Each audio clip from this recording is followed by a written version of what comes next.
दोस्तों, बांग्लादेश में इस वक्त हालात ऐसे भड़के हैं कि पूरा देश मानो पल भर में उलट पलट गया हो। ये कोई साधारण राजनीतिक हलचल नहीं है। ये वो जबरदस्त भूचाल है जिसने ढाका से लेकर दिल्ली तक हर बड़ी एजेंसी को हाई अलर्ट पे डाल दिया है।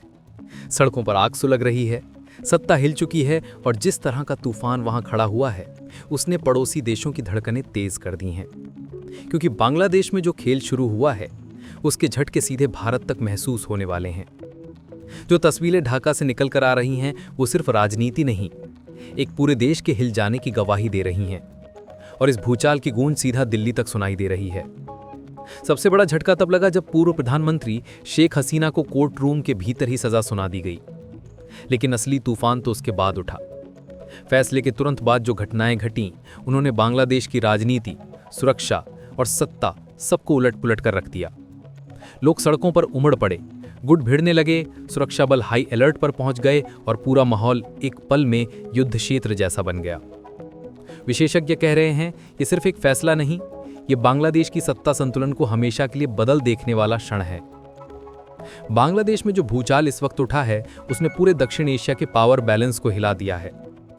हालात ऐसे हो चुके हैं कि ढाका से दिल्ली तक खुफिया एजेंसियां हाई अलर्ट पर हैं, क्योंकि कहानी सिर्फ एक राजनीतिक फैसले की नहीं बल्कि उस विस्फोटक मोड़ की है जिसने पूरे क्षेत्र को खतरे के मुहाने पर खड़ा कर दिया है। सब कुछ तब शुरू हुआ जब पूर्व प्रधानमंत्री शेख हसीना को सजा कोर्ट रूम में ही सुना दी गई। लेकिन असली तूफान तब उठा जब इस फैसले के कुछ ही मिनटों बाद बांग्लादेश सरकार ने भारत से ऐसी मांग कर दी जिसकी किसी ने कल्पना भी नहीं की थी। ये मांग इतनी चौंकाने वाली थी कि दिल्ली के रणनीतिक गलियारों में एक पल को सन्नाटा फैल गया।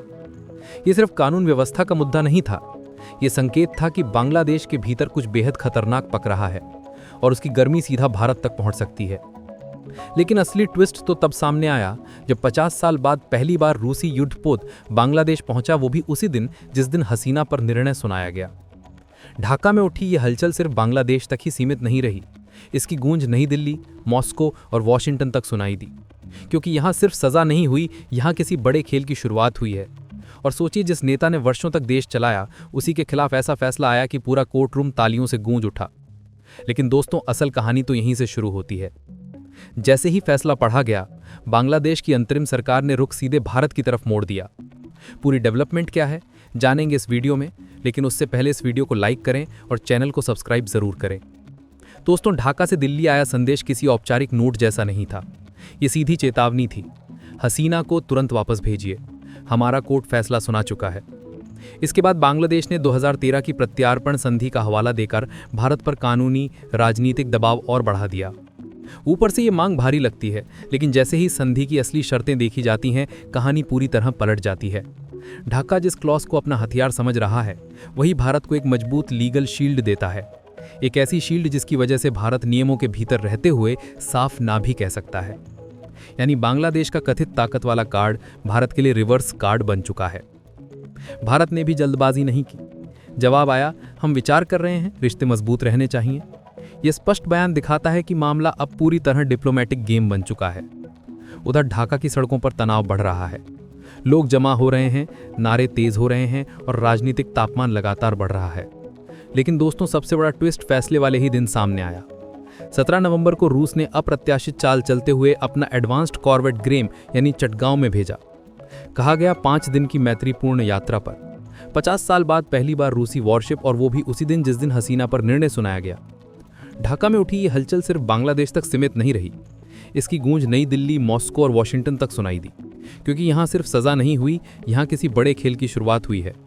और सोचिए, जिस नेता ने वर्षों तक देश चलाया उसी के खिलाफ ऐसा फैसला आया कि पूरा कोर्ट रूम तालियों से गूंज उठा। लेकिन दोस्तों, असल कहानी तो यहीं से शुरू होती है। जैसे ही फैसला पढ़ा गया, बांग्लादेश की अंतरिम सरकार ने रुख सीधे भारत की तरफ मोड़ दिया। पूरी डेवलपमेंट क्या है जानेंगे इस वीडियो में। दोस्तों, ढाका से दिल्ली आया संदेश किसी औपचारिक नोट जैसा नहीं था, यह सीधी चेतावनी थी। हसीना को तुरंत वापस भेजिए, हमारा कोर्ट फैसला सुना चुका है।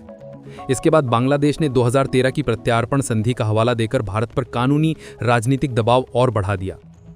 ऊपर से ये मांग भारी लगती है, लेकिन जैसे ही इस संधि की असली शर्तें देखी जाती हैं, कहानी पूरी तरह पलट जाती है। ढाका जिस क्लॉज को अपना हथियार समझ रहा है वही भारत को एक मजबूत लीगल शील्ड देता है। एक ऐसी शील्ड जिसकी वजह से भारत नियमों के भीतर रहते हुए साफ ना भी कह सकता है। यानी बांग्लादेश का कथित ताकत वाला कार्ड भारत के लिए रिवर्स कार्ड बन चुका है। भारत ने भी जल्दबाजी नहीं की। जवाब आया, हम विचार कर रहे हैं, रिश्ते मजबूत रहने चाहिए। यह स्पष्ट बयान दिखाता है कि मामला अब पूरी तरह डिप्लोमेटिक गेम बन चुका है। उधर ढाका की सड़कों पर तनाव बढ़ रहा है, लोग जमा हो रहे हैं, नारे तेज हो रहे हैं और राजनीतिक तापमान लगातार बढ़ रहा है। लेकिन दोस्तों, सबसे बड़ा ट्विस्ट फैसले वाले ही दिन सामने आया। 17 नवंबर को रूस ने अप्रत्याशित चाल चलते हुए अपने एडवांस्ड कॉर्बेट ग्रेम यानी चटगांव में भेजा। कहा गया 5 दिन की मैत्रीपूर्ण यात्रा पर 50 साल बाद पहली बार रूसी वॉरशिप, और वो भी उसी दिन जिस दिन हसीना पर निर्णय सुनाया गया। क्या ये सिर्फ संयोग है या किसी बड़ी जियोपॉलिटिकल चाल की शुरुआत? दोस्तों, जरा इतिहास के पन्ने पलट कर देखिए। करीब 50 साल बाद ऐसा हुआ है कि कोई रूसी युद्धपोत चटगांव के तट पर खड़ा दिखा। पिछली बार ये नज़ारा तब देखने को मिला था जब 1971 की जंग के बाद पाकिस्तान ने पूरा पोर्ट माइंस से भर दिया था और अमेरिका अचानक इस रीजन में सक्रिय हो गया था। उस दौर में 1972 से 1974 तक सोवियत रूस ने अपनी जान जोखिम में डालकर इन खदानों को हटाया था और इसी मदद ने बांग्लादेश की अर्थव्यवस्था को दोबारा सांस दी थी। तो क्या रूस आज सिर्फ पुरानी दोस्ती निभाने आया है? एक्सपर्ट्स कहते हैं बिल्कुल नहीं। ये यूक्रेन युद्ध के बाद पश्चिमी दबावों में घिरे रूस की इंडो पैसिफिक में नई पावर एंट्री का हिस्सा है। उधर भारत भी हालात को हल्के में नहीं ले रहा। सीमाओं पर सतर्कता बढ़ा दी गई है, सुरक्षा मोर्चे संभाले जा चुके हैं, क्योंकि मामला सिर्फ कोर्ट फैसले का नहीं, पूरे दक्षिण एशिया की रणनीति को हिला देने वाला है। और फिर आता है यूएन, जिसकी प्रतिक्रिया आधी समर्थन और आधी चेतावनी जैसी रही। पीड़ितों के लिए फैसला अहम बताया, लेकिन मौत की सजा को गलत बताकर बड़ा सवाल भी उठा दिया। यानी इंटरनेशनल राजनीति में न्याय तक एक रणनीतिक हथियार बन चुका है। साफ है दोस्तों, बांग्लादेश में जो हो रहा है वो केवल स्थानीय राजनीति नहीं, ये एक जियोपॉलिटिकल चेन रिएक्शन है जिसने भारत, रूस, यूएन और पूरे साउथ एशिया को एक नए मोड़ पर लाकर खड़ा कर दिया है। दोस्तों, अब कहानी उस मोड़ पर पहुंच चुकी है जहां से असली रहस्य खुलना शुरू होता है, क्योंकि मामला सिर्फ हसीना को वापस करो तक सीमित नहीं है। कई बड़े एक्सपर्ट सामने आकर बोल रहे हैं, जिनमें शामिल हैं डॉक्टर ब्रह्मा चेलानी, और जो वे बता रहे हैं वही बात है जिसे बांग्लादेश की मिलिट्री शायद दुनिया से छिपाना चाहती थी। चेलानी के मुताबिक हसीना को भारत ने ना बुलाया, न इनवाइट किया। असल खेल कुछ और था। बांग्लादेश की ही शक्तिशाली मिलिट्री अचानक उनके घर पहुंची, सामान पैक करवाया, हेलीकॉप्टर में बैठाया और सीधे भारत की सीमा पर उतारकर वापस लौट गई। उस वक्त भारत ना तो मना कर सकता था और ना ही इंतजार। मानवता के आधार पर शरण देना ही एकमात्र रास्ता था। कुछ ही देर बाद मिलिट्री टीवी पर प्रकट हुई। देश का कंट्रोल अब हमारे हाथ में है। कुछ घंटों में नई सरकार भी बैठा दी गई। याद रहे, हसीना ने ना इस्तीफा दिया था, ना स्वेच्छा से पद छोड़ा था। उन्हें जबरन हटाया गया और भारत की जमीन पर छोड़ दिया गया। अब बड़ा सवाल यही है, उन्हें भारत लाया ही क्यों गया और मिलिट्री ने इतनी जल्दी सत्ता क्यों छीनी? सीधा जवाब अब तक भारत को भी नहीं दिया गया है। इस बीच पूर्व मंत्री भी दावा कर रहे हैं कि पूरा मामला फर्जी है और ये राजनीतिक बदले की कार्रवाई है। भारत ने भी अब अपना रुख सख्त कर लिया है। बॉर्डर सिक्योरिटी हाई अलर्ट पर है, खासकर बंगाल में, क्योंकि बांग्लादेश के इस फैसले के बाद हालात किस ओर भड़केंगे ये कोई भी निश्चित रूप से नहीं कह पा रहा है। यानी दोस्तों, ये सिर्फ सत्ता परिवर्तन नहीं, ये एक अनदेखा जियोपॉलिटिकल प्लॉट ट्विस्ट है जो पूरे क्षेत्र को एक नए संकट की तरफ धकेल रहा है।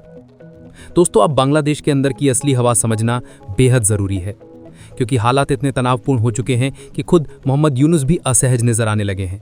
उन्होंने मीडिया को साफ चेतावनी दी, हसीना से जुड़ी कोई खबर मत चलाना, अवामी लीग का कोई संदेश मत दिखाना। ये बताने के लिए काफ़ी है कि ज़मीन पर माहौल कितना गर्म है और सरकार जानती है जनता एक बार भड़की तो हालात काबू से बाहर हो जाएंगे।